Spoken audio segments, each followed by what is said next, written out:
আরামবাগে তৃণমূলের পার্টি অফিসে উদ্ধার বোমা। স্থানীয় তৃণমূল কাউন্সিলর সঞ্জয় ঘরুয়ের পার্টি অফিসে বোমা উদ্ধার। ভোটের ফল ঘোষণার পরই তালাবন্ধ ছিল পার্টি অফিস। তালা ভেঙে পার্টি অফিসে ঢুকে বোমা উদ্ধার করে কেন্দ্রীয় বাহিনী।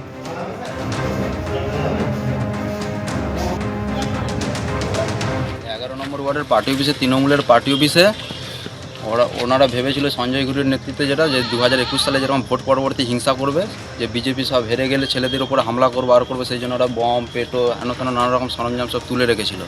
সেইগুলোই পুলিশ এসে সব বার করলো, তদন্ত করলো। তার পার্টি তালা মারা ছিল দিয়ে তারপরে পুলিশ এসে তালা ছুটিয়ে ভিতরে ঢুকে তারপরে দিয়ে বার করে নিয়েছে। ওনারা ভেবেছিল যে 26 সালের বিধানসভাতে আমরা আবার জিতবো, আবার জনসাধারণের উপরে এবং পার্টির বিজেপি যারা করে, বিরোধী দল যারা করে তাদের উপরে মানে সন্ত্রাস করবে এই পরিকল্পনা নিয়ে ওনারা তো পার্টি সব বম, পেটো যেগুলো সব তুলেছিল। ভোটের রেজাল্টের পর 4 তারিখে 8টায় যখন শোনে দুষ্কৃতী আমাদের পার্টি অফিস ভেঙে দেয়, গেট ফেট একদম খোলা অবস্থায় ছিল। তারপর থেকে আমরা কিন্তু কেউ পার্টি অফিসের ধারে পাশে যাই, কোনো কর্মী না, আমি তো যাই।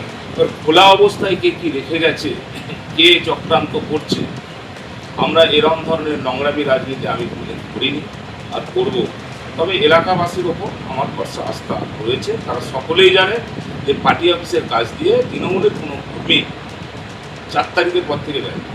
হুমকি কাণ্ডে এখনো অধরা বিষ্ণুপুরের তৃণমূল বিধায়ক। আপনারা জানেন যে গত 15 তারিখ তার বাগান বাড়িতে এই দিলীপ মণ্ডলের খোঁজে তল্লাশি চালাতে যায় পুলিশ। সিসি ক্যামেরায় ধরা পড়েছে তৃণমূল বিধায়কের পালানোর ছবি। পুলিশ আসার আগেই জানলা দিয়ে পালান তৃণমূল বিধায়ক। দেখতে পাচ্ছেন সেই ছবি, সিসি ক্যামেরায় ধরা পড়েছে বিষ্ণুপুরের তৃণমূল বিধায়ক কিভাবে ঠিক যে মুহূর্তে পুলিশ ঢোকে বাড়ির পেছনে ছোট জায়গা দিয়ে পালিয়ে যান। তখনও কিন্তু বাড়িতে ঢোকেনি পুলিশ।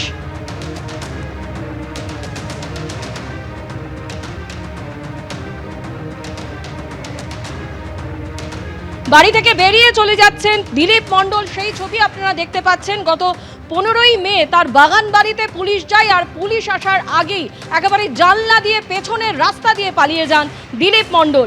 এখনো পর্যন্ত তার কোনো খোঁজ পাওয়া যায়নি। এই সেই মুহূর্তের ছবি, ঠিক যে মুহূর্তে একেবারে নর্দমার পাশ দিয়ে, বাড়ির পেছনে নর্দমার পাশ দিয়ে বেরিয়ে যাচ্ছেন বিষ্ণুপুরের তৃণমূল বিধায়ক দিলীপ মণ্ডল। কিভাবে পালিয়েছেন দিলীপ মণ্ডল, বিস্তারিত জানাচ্ছেন আমাদের প্রতিনিধি পার্থপ্রতিম ঘোষ। কোথায় তৃণমূল বিধায়ক দিলীপ মণ্ডল? তার বাড়ি, অফিস সহ একাধিক জায়গায় পুলিশ তল্লাশি শুরু করলো, দিলীপ মণ্ডলের কোনো খোঁজ পাওয়া যায়নি।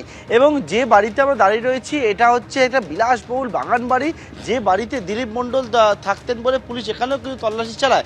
সেখানে এসেও দিলীপ মণ্ডলের যখন খোঁজ পায়নি পুলিশ, তখন কিন্তু পুলিশ যখন এই বাড়ির বিভিন্ন জায়গায় যে সিসি ক্যামেরা লাগানো রয়েছে, সেই সিসি ক্যামেরা ফুটেজ যখন খতিয়ে দেখে, সিসি ক্যামেরা এখানে চারিদিকে সিসি ক্যামেরা লাগানো রয়েছে, সেখান থেকে দেখতে পাচ্ছে যে এই যে বাড়িতে যখন পুলিশ এসে পৌঁছায় সকাল 9টা নাগাদ, এলাকায় যখন পুলিশ পৌঁছায় ঠিক দেখা যাচ্ছে পুলিশ সূত্রে খবর 9টা বেজে 4:54 বাড়ির পিছন দিকে এই যে একটা জায়গা যেখানে নির্মীয়মান অবস্থায় রয়েছে, এই নির্মীয়মান অবস্থা যে জায়গা সেখানে হচ্ছে এই রকম কয়েকটা যে জায়গা রয়েছে, ঠিক এইখান থেকে দেখতে পাওয়া যায় সিসি ক্যামেরায় দিলীপ মণ্ডল, তিনি হচ্ছে পাজামা পাঞ্জাবি পরে খালি পায়ে এখান থেকে এই যে জানালা রয়েছে এখান থেকে উঠে একেবারে ঠিক পিছন দিকে এই যে অংশ রয়েছে ঠিক এখান থেকে কিন্তু পালিয়ে যাচ্ছে বলে পুলিশ সূত্রে খবর, পুলিশ জানতে পারছে।